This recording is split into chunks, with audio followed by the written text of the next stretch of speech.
Hi, my name's Jason Sykes. I'm a chiropractor. I've been practicing for about 17 years. I currently practice in Chiswick, Knightsbridge and Chelsea in London. This is just a brief explanation of how neck shape is associated with increased incidence of headaches. This is a normal neck from the side. You can see that it follows this nice contour black arc line here. There's the black arc line. You can see here that the neck does not follow that line.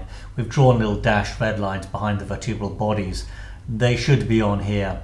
So this is a pre and a post. This is somebody before treatment and after. This type of neck is associated with headaches. We would describe this as a loss of lordosis or a hypolordosis. In fact, this would be an alordosis because there's no curve at all. This would be a kyphotic neck. You can see it's actually reversed. There's a tremendous force here at the front squishing the discs. The discs are these black spaces. These are the bones, the square things. And so we're looking at the right side of somebody's head here and the right side of their neck. So the ear would be here. This is the back of their jaw. Teeth would be around here, the back of their skull. What you can see is in this situation, because this neck has lost its proper curve, this was due to whiplash, by the way. Again, this is a post treatment, so you can see they've improved tremendously. They've gone from reverse to a plus 23. When you lose your curve, what you're doing is you're asking the supporting structures, such as the discs, ligaments, muscles, and so forth, to undertake more weight and stress in inappropriate places, and they get inflamed. It's a bit like holding a bowling ball out in front of you as opposed to close to you. Muscles would just get very achy and inflamed from doing that. So when you lose this proper shape, the muscles that are supporting your head now have to work all the time, excessively, and they become quite inflamed. So let's say, look at these muscles here. If they overwork to try and balance this head on a backwards shaped neck, these muscles get fed up. And where you will feel those pains, where you will feel those pains from these muscles is these black areas here. So you could be getting pains here, and it's because these muscles are fed up, and it's because your neck is the wrong shape. So this is tying this all together. Same here. You get these muscles here if these are tense, inflamed, overused because of anterior head carriage, let's say. Because the attachments of the muscles are going to come all the way up here. You would feel pain behind the eye, sometimes on the top of the head. Same again here, these traps, you feel like running up the back here in the suboccipital area. Out of all of these, I'd say these are probably the two most common. This one here is also a fairly common one. This comes from the trigger points from these muscles here, suboccipital muscles at the back, those two. So these muscles can be inflamed, and you will feel pain running along there. Let's see if we've got any other ones here. Anyway, this has been tied in with studies. I'll just run through these ones here briefly. Headaches and loss of cervical lordosis. So lordosis means a curve this way. Kyphosis means a curve that way, and you're supposed to have a lordotic neck.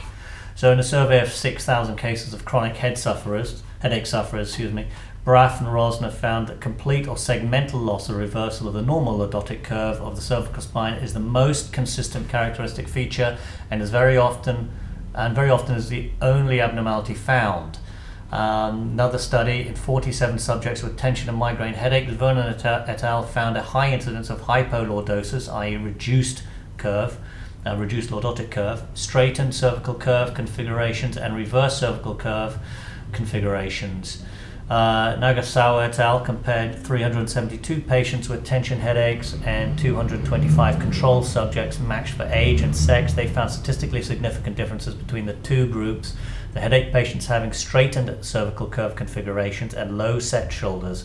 In addition, with increasing age, the headache patient's cervical curve was straight more frequently. This correlates with the findings of Gore et al. That in asymptomatic subjects, the cervical curve increased with age. Because some people, as they get older, the cervical curve can increase, especially if you stoop forward with your mid-back, because then you have to look up a little bit, so you're not looking at the pavement, and that increases the curve. And Gore et al. Found that actually that increased with age. Surgical studies have also shown that operations that reduce the cervical lordosis lead to increased incidence of neck, upper thoracic and shoulder pain and overall poorer health outcomes. Cervical kyphosis following whiplash is a predictor of poor outcome. Norris and Watt followed 61 patients involved in motor vehicle accidents for a minimum of 6 months. They found abnormal neck curve to be more common in patients with a poor outcome.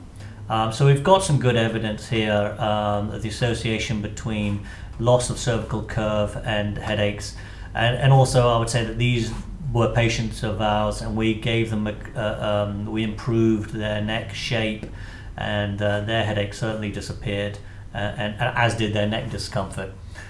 Here is an X-ray of somebody who doesn't seem to be able to open this one. Let's have a look.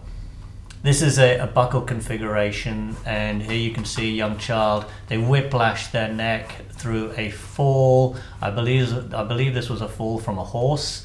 It's a bit scrappy, the diagram's on here, but you can see the vertebrae here. You can see the black spaces. The red line here is buckled backwards. This is a pretty traumatic outcome from a trauma. They had a -18-degree curve. That's horrendous. All the pressure on the front here would result in a neck like this. It would degenerate at an accelerated rate. So this person's lost 1, 2, 3 discs. The bone is also remodeled quite extensively. The range of motion would be decreased in this. This person actually came in to see us because they had pain down their arms, because there was no space for the nerves coming out here to go down their arms. We couldn't correct this one, it's too late. This person was only mid-30s, and they buckled their neck, they believe, when they were a young child trampolining at home. They said their neck hurt for quite a few weeks.